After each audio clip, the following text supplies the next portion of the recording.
Did we ever really think that Viviane Araujo would kind of fall in out of grace to the level that she has, man? Because loss against Alexa Grasso, well, that aged very well. You lost to the champ, all right, fair enough. Loss against Amanda Hebos in her last one did not age quite as well. The losses to Caitlin Chikagian and Jessica Ai, if you just look at the competition she's lost to, you're a little puzzled by it.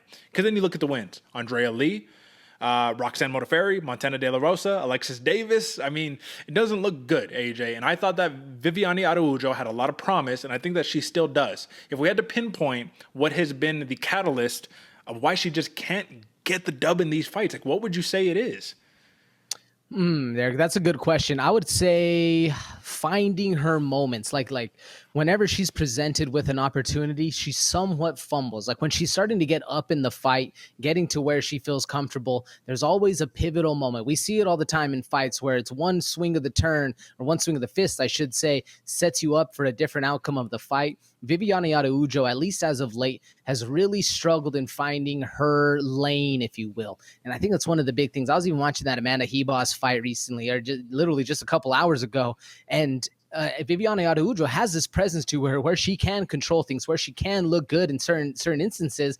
But then I don't know if it's a lack of judgment or a lack of mental capacity or even just taking a second off because you're tired, but somehow it always seems to slip right out of the grasp of Araujo. That's what makes me worried right here for this fight, because you're fighting an absolute killer and a savage and a very experienced fighter in Jennifer Maia.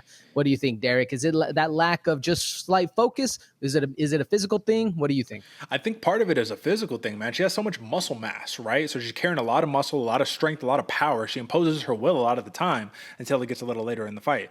And forcing those takedowns, mixing the full repertoire of mixed martial arts, she just kind of starts to fade towards the end of the fight. And you might shoot for that takedown, and then all of a sudden position is reversed and you're spending the rest of the fight on your back.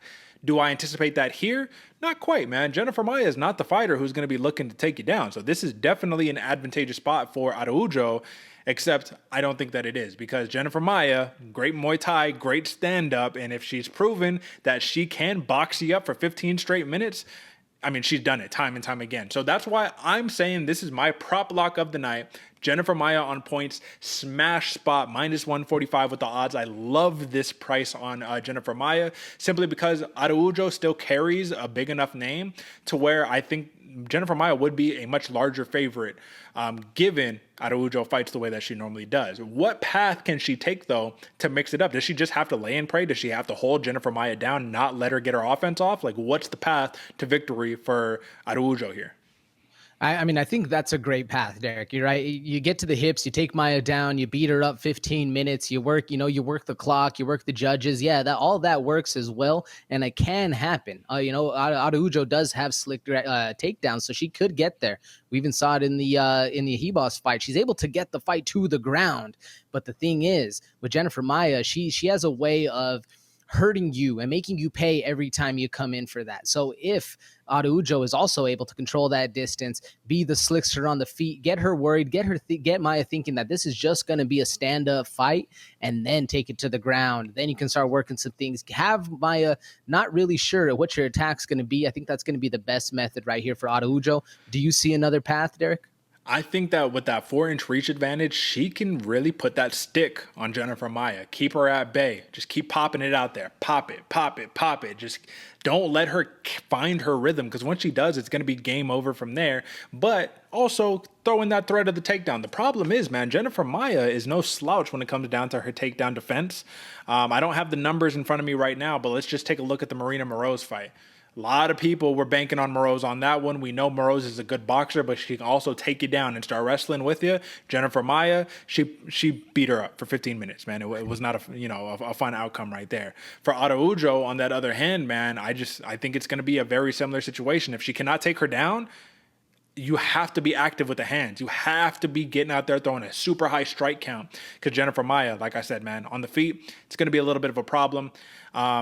In terms of a number that I really want to cash here, let me take a look at the odds. It's too heavy. You don't really want to play this line, but this is one that you could bank on for most women's fights. Over 2.5 rounds. It's deep right now. It's like minus 450. Not a lot of value right there, but if you wanted to add it into a parlay on something, I don't really see a finish happening here unless Araujo submits Jennifer Maia, takes her down and TKOs her. Don't see that in the realm of possibility. Do you see any other method of victory for either one of these fighters other than what we assume? For Maia, points. For Araujo, probably a finish. Do you see any other method of victory?